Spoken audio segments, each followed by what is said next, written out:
Indonesia, pilihan raya mereka hebat. Hebat berkempen dengan berbagai grup. Ada kumpulan dipanggil Golput, golongan putih. Supaya orang tidak keluar mengundi. Kumpulan itu pun ada. Kuat, mereka berlawan. Tapi politik mereka stabil. Adakah Malaysia patut mengambil Indonesia sebagai satu role model untuk kita bangunkan negara kita menjadi sebuah negara yang kuat dan stabil? Saya boleh setuju dalam beberapa sudut kerana peristiwa yang Historical kembali di channel Historical ya. Kali ini saya akan mereaksi sebuah video tentang apa ya, jadi keresahan lah ya warga jiran ya tentang Indonesia yang semakin pesat maju ya. Jadi mereka mengeluarkan unek-uneknya di video ya. Jadi seperti apa videonya ya teman-teman, langsung kita reaction berikut.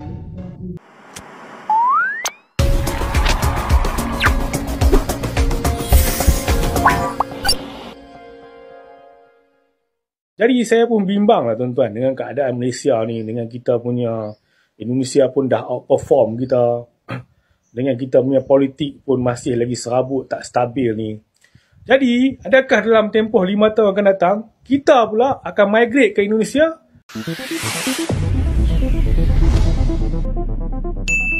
Assalamualaikum warahmatullahi wabarakatuh. Salam jumpa lagi. Tetap semangat, kiranya rahmat Tuhan selalu bersama kita semua.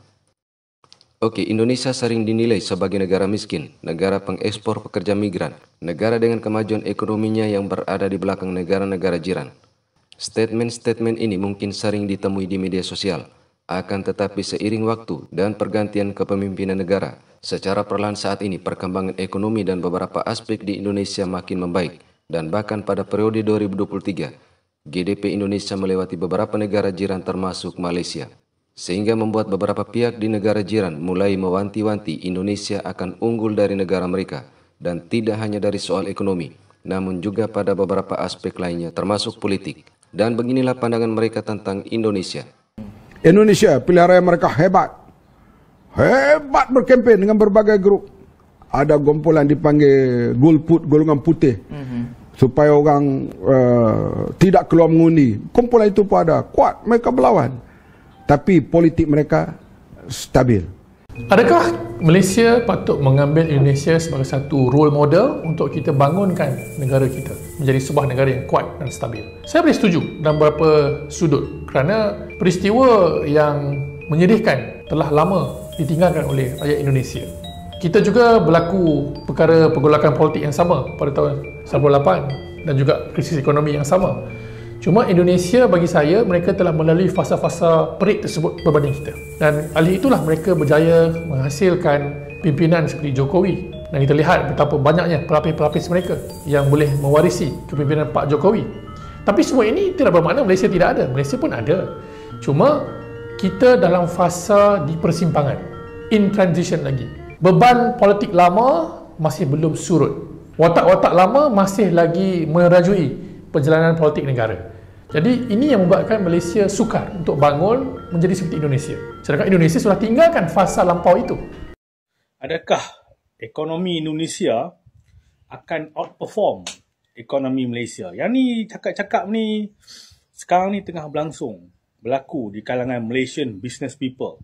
Yang mana mereka invest di Indonesia, mereka ada syarikat di Indonesia, mereka melihat perkembangan yang berlaku di Indonesia. Kerana mereka dapat melihat kemajuan yang semakin ketara itu, tuan-tuan. Indonesia ni dia dah close the gap antara Indonesia dengan Malaysia. Saya bagi contoh untuk you guys lah. Pada tahun 1999, kita punya GNI per capita, Gross National Income, masa tu 3,430 macam tu. Indonesia hanya 500 lebih saja, US dollar. Itu bermaksud kita 6 kali ganda. GNI kita tu 6 kali lebih besar daripada Indonesia.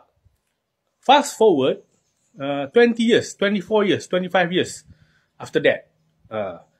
Sekarang ini, dia telah close the gap daripada 6 kali ganda kita lebih besar daripada dia. Dia telah close the gap kepada 2.57 saja. Bermaksud Indonesia telah progress lebih baik, guys. Dan Indonesia bukan saja outperform Malaysia, dia juga outperform Indonesia. Kalau kita guna measurement yang sama, GNI per capita by 1999 dengan 2022, kita guna kaedah yang sama itu, Indonesia ni dia telah outperform India. Walaupun ialah media barat ni suka menggambarkan India ni the fastest growing economy lah. Tapi realitinya, kalau lihat kepada GNI per capita itu, saya ingat Indonesia dengan Malaysia ni lebih kurang dalam 1.92 saya ingat 2022. Kalau compare dengan, maksudnya Indonesia lebih tinggi daripada India dari segi GNI per capita. Jadi Indonesia telah outperform dua ekonomi ni, Malaysia dan India, kedua-duanya. Jadi Indonesia progress lebih cepat lagi. Dan tuan-tuan, apabila kita baru-baru ni kan, Indonesia baru-baru ni siap dia punya tu kereta api laju daripada Bandung ke Jakarta. Saya ingat ambil masa lebih kurang dalam, I think dalam 1 hour je from Jakarta to Bandung. Kalau sebelum ni saya rasa berjam-jam lamanya kalau kita travel by car. Saya pernah pergi ke Bandung daripada Jakarta, lama saya ingat mungkin 3 jam ke 4 jam baru nak sampai ke Bandung itu dengan jalan jam dan sebagainya. Dan sekarang ni kereta api itu telah siap, tak sampai sejam dah boleh sampai. Dan the Indonesian are happy about the projek kereta api laju itu. Dan bila ditanya kepada public Indonesia, mahu tak mereka extend lagi? Maksudnya daripada Bandung itu extend lagi ke Jawa Timur, ke kota-kota di Jawa Timur. Mereka kata mereka nak, tuan-tuan. Kerana ia kemudahan, laju, tak ada jam dan sebagainya. Walaupun media-media barat ni banyak menggambarkan ni trap lah, orang kata apa, China nak, orang kata apa, perangkap Indonesia lah dan sebagainya. Ini portray daripada media barat lah. Sebab tu kita kena tengok sama realiti satu media barat. Media barat ni dia jahat. Dia suka gambarkan benda-benda yang negatif. Kalau projek itu tak menguntungkan dia. Dia tak ada bahagian dalam projek itu. Tak sesuai dengan kepentingan dia. Dia akan gambarkan benda-benda yang buruk kepada saingan dia. Kemudian terdapat company Malaysia, you guys, company Malaysia yang dah invest di Indonesia. Manufacturing lah. Saya ingat dalam 15 to 20 years. Apa dia orang punya pandangan terhadap pekerja Indonesia, tuan-tuan? Saya dengar kan mereka cakap, kita pekerja Indonesia ni rajin, disiplin, dia kata, dan zero turnover. Tuan-tuan, bermaksud mereka happy. Business mereka di Indonesia. Mereka ni company Malaysia tau. Tapi mereka dah beroperasi di Indonesia 15 to 20 years. Dan dia happy with Indonesian. Dan mereka tak mau balik ke Malaysia. This is something quite weird lah, tuan-tuan. Dia syarikat Malaysia, tapi dia tak mau balik ke Malaysia. Dia nak stay di Indonesia. Dan kita lihat perkembangan ini, tuan-tuan. Saya rasa jawapan dia adalah political stability. Indonesia sejak reformasi itu bergoncang lah. 1998 tu Suharto dijatuhkan. Kemudian naik beberapa orang selepas itu. Dan mula stabil ketika SBY. Susilo Bambang Yudhoyono yang berkuasa selama 2 penggal itu sejak 2004 itu. Indonesia politiknya mula stabil. Tak ada lagi dah pergolakan besar, tuan-tuan. Yang tak ada kepada Malaysia, tak ada kepada Filipina, tak ada kepada Thailand. Tuan-tuan. Jadi dalam tempoh itu Indonesia telah progress tremendously. Dan sekarang ni pula mereka ada 3 orang calon presiden. Mereka ada Prabowo, Pak Ganjar dengan Anies Baswedan. Dan tak ada di kalangan mereka ni yang ekstrim. Dan mereka ada 3 choice. Kalau yang akan datang ni tak lama lagi, pilihan pusingan pertama. Kalau tak ada yang lebih 50%, tak ada clear win, dia akan pergi ke pusingan kedua.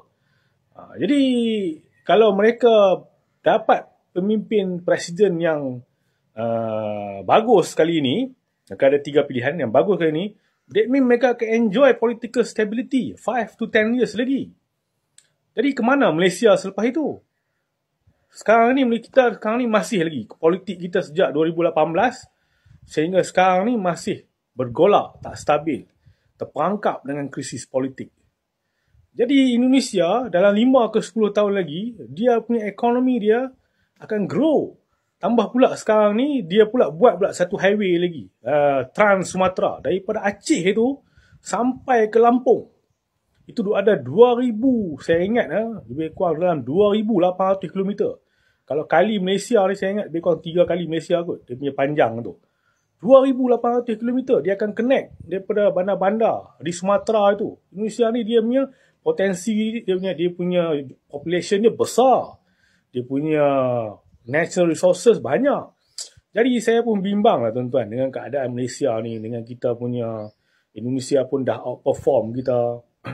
Dengan kita punya politik pun masih lagi serabut, tak stabil ni. Jadi, adakah dalam tempoh 5 tahun akan datang, kita pula akan migrate ke Indonesia untuk cari kerja di sana? Ya, itu tadi pandangan beberapa kalangan di negara jiran tentang perkembangan di Indonesia. Terima kasih atas waktunya menonton video ini. Wassalamualaikum warahmatullahi wabarakatuh. Oke, sekian aja videonya teman-teman. Silahkan komen di komentar ya. Sampai jumpa di reaksi saya berikutnya. Bye-bye.